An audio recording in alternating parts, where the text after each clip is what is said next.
Baik, syukur Ustaz atas jawabannya dan semoga dimengerti oleh penanya. Baik, pertanyaan berikutnya kita akan melalui pesan singkat yang telah masuk. Assalamualaikum warahmatullahi wabarakatuh, Ustaz. Waalaikumsalam warahmatullahi wabarakatuh. Saya Yon dari Muara Megang.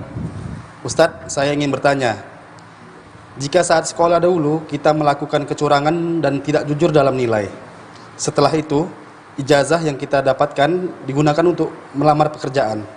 Yang ingin saya tanyakan, gaji yang kita terima dari ijazah tersebut halal atau haram, Ustaz?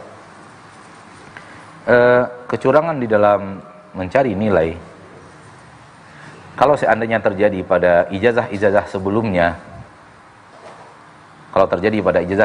misalnya kita curang di ijazah setingkat sekolah menengah pertama atau sekolah menengah atas, kemudian di bangku di masa kuliah juga curang, kemudian di S2-nya kita sudah istiqomah dan baik, dan nilai S2 itu yang kemudian kita jadikan untuk sarana mencari nafkah, maka insya Allah dosa-dosa masa lalu dihapus dengan taubat.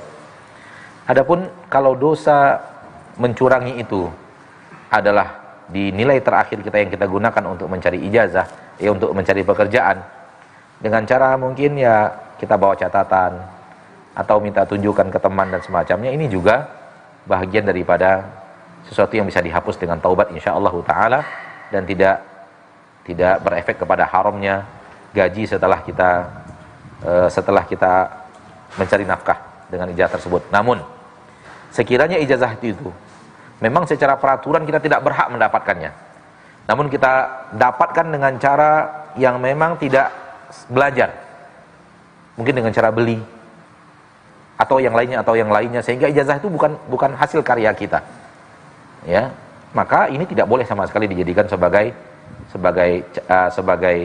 sarana untuk mencari nafkah, karena memang bukan milik kita ijazah itu. Bisa jadi ada orang yang kita suruh sekolah atas nama kita, dia yang ujian, dia lalu kita yang dapat nama, atau kita beli dari orang-orang tertentu yang sekolah-sekolah tertentu yang punya orang-orang yang tidak jujur, kemudian mengeluarkan ijazah atas nama kita, padahal kita tidak belajar sama sekali. Sehingga walaupun ada, dia bagaikan tiada karena kita tidak belajar sama sekali. Maka ini tidak boleh dijadikan sarana untuk mencari nafkah. Wallahu ta'ala alam. Dan nafkah dengan cara seperti ini haram, dan harus dia bertaubat dan dia tinggalkan usaha itu. Wallahu a'lam bishawab. Baik, syukur Ustaz atas jawabannya dan semoga dimengerti oleh yang bertanya. Oke, pertanyaan berikutnya kita angkat melalui telepon masuk. Halo, assalamualaikum. Assalamualaikum. Waalaikumsalam warahmatullahi wabarakatuh. Dengan siapa di mana, Ibu? Ya, dari hamba Allah di Pemalang, Jawa Tengah, Ustaz. Silakan Ibu, pertanyaannya langsung pada Ustaz. Ya. Ustaz, assalamualaikum Ustaz. Waalaikumsalam warahmatullahi wabarakatuh. Ya. Ustaz, maaf mau tanya, saya pernah dengar kalau ada anak gadis hasil zina itu tidak boleh dinikahkan oleh ayah biologisnya, walaupun misal sudah menikah, orang tuanya sudah menikah, itu benar Ustaz. Terus solusinya bagaimana Ustaz? Apa harus dinikahkan oleh wali hakim atau bagaimana Ustaz? Terima kasih Ustaz. Ya. Assalamualaikum. Assalamualaikum warahmatullahi wabarakatuh. Saudaraku, saudariku muslimin dan muslimat dimanapun antum berada, rahimani wa rahimakumullah. Akhir-akhir ini pertanyaan seperti ini semakin banyak. Kami semakin banyak menemukan pertanyaan seperti ini, baik ditanyakan langsung seperti yang sekarang sedang terjadi, atau ditanyakan melalui media-media yang kita miliki, atau ditanyakan melalui kertas di saat kita kajian di masjid-masjid dan musola-musola, menunjukkan akan bahayanya masalah ini dan menyebarnya masalah ini merata dari satu negeri ke negeri yang lainnya. Dan ini telah menunjukkan akan ciri akhir zaman yang dikatakan Nabi SAW tentang intisyaru zina, menyebarnya perbuatan zina. Dan itu ciri-ciri hari kiamat. Ciri-ciri kecil dari ciri hari kiamat adalah intisyaru zina, menyebarnya perbuatan zina. Karena ketika dia ditanyakan, yang ditanyakan adalah telah terjadi anak yang hasil zina yang dinikahkan oleh orang tuanya. Berarti zinanya sudah sangat lama. Sebelum saya menjawab pertanyaan ini, saya mengajak diri saya sendiri dan kaum muslimin dan muslimat, mari kita bertakwa kepada Allah Subhanahu wa taala. Menjaga diri kita, menjaga anak-anak kita dari pekerjaan yang diharamkan Allah Rabbul Izzati wal Jalalah. Yang Allah mengatakan innahu kana fahisyatan wa maqtaw wa sa'a sabila. Itu adalah pekerjaan keji, pekerjaan yang dimurkai dan jalan yang sangat teramat buruk. Maka banyaknya pertanyaan yang datang kepada kita dalam masalah ini menunjukkan bahwa dosa ini telah mengakar di tengah masyarakat. Dosa ini sudah menjadi hal yang biasa di tengah masyarakat. Dan kita sedih, masyarakat itu adalah masyarakat yang mengatakan asyhadu an la ilaha illallah wa asyhadu anna muhammadar rasulullah. Masyarakat yang melakukan itu adalah masyarakat yang datang ke rumah Allah rukuk dan sujud. Masyarakat yang melakukan itu adalah masyarakat yang berbangga dengan mengatakan negeri kami adalah negeri kaum muslimin terbanyak di dunia. Namun ini realita pahit yang kita sedang alami dan kita rasakan. Ya, ini sekedar unek-unek dari saya, dari saudara Anda, dari apa yang kami alami di dalam bersama kaum muslimin, ya. Adapun jawaban saya kepada ibu yang bertanya, barakallahu fiik. Ada khilaf yang kita tahu dalam masalah ini. Yang pertama, bahwa pernikahan itu tidak sah. Ketika si wanita sedang hamil, lalu kemudian dinikahi oleh lelaki yang menghamilinya, pendapat pertama tidak sah. Dan ada pendapat yang kedua dinukilkan kepada kami dari sebagian ahli ilmu. Kita tidak mendengarnya langsung, dari nukilkan dari saudara-saudara kita yang kita percayai jujur dalam menukilkan, akan adanya pendapat yang mengatakan haram, mengatakan halal dan sah. Sahnya pernikahan seorang wanita yang sedang hamil dinikahkan dengan syarat lelaki yang menikahinya adalah lelaki yang menghamilinya. Pernikahan itu sah. Ya. Soal sah atau tidak sah ini pembicaraan satu bab.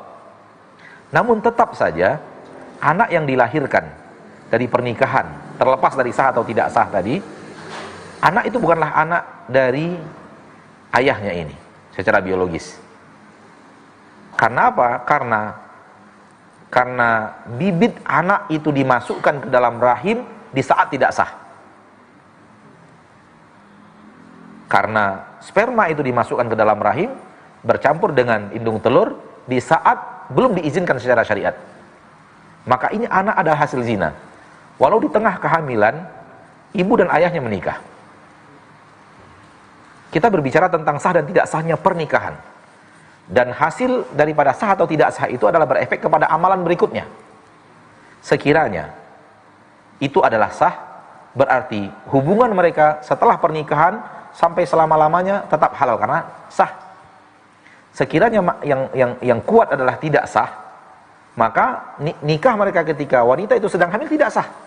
Sekiranya dilanjutkan sampai 50 tahun, maka 50 tahun mereka dalam kondisi tidak halal. Disinilah buah samaratul khilaf, buah daripada perbedaan pendapat ini. Sehingga yang mengatakan tidak sah, mengatakan harus diulang. Harus diulang di saat wanita boleh menikah. Karena wanita yang sedang hamil, kata Allah di dalam Al-Quran, wa ulatul ahmali ajaluhunna an yadha'na hamlahun. Dan wanita-wanita yang sedang hamil, waktu mereka untuk menikah adalah waktu iddah mereka. Larangan menikah di masa iddah adalah sampai mereka meletakkan kandungannya, maksudnya melahirkan. Maka wanita yang sedang hamil, kata Allah, waktu mereka untuk dilarang menikah, waktu mereka untuk dilarang dilakukan pernikahan, masa iddahnya adalah sampai dia melahirkan kandungannya. Berarti kalau nikahnya ketika hamil tidak sah, harus diulangi setelah dia melahirkan. Dan ketika dia dinikahkan karena takut rasa malu di tengah keluarga, itu pun tidak ada hukum yang menghalalkan hubungan antara keduanya. Tetap harus dijauhkan, bagikan wanita yang belum menikah dengan laki-laki, karena memang pernikahan yang direkayasa supaya menghilangkan rasa malu di tengah keluarga. Karena di zaman kita sekarang banyak yang berani berzina tapi tidak berani menanggung rasa malu. Berani berbuat tapi tidak mau menanggung tanggung jawab.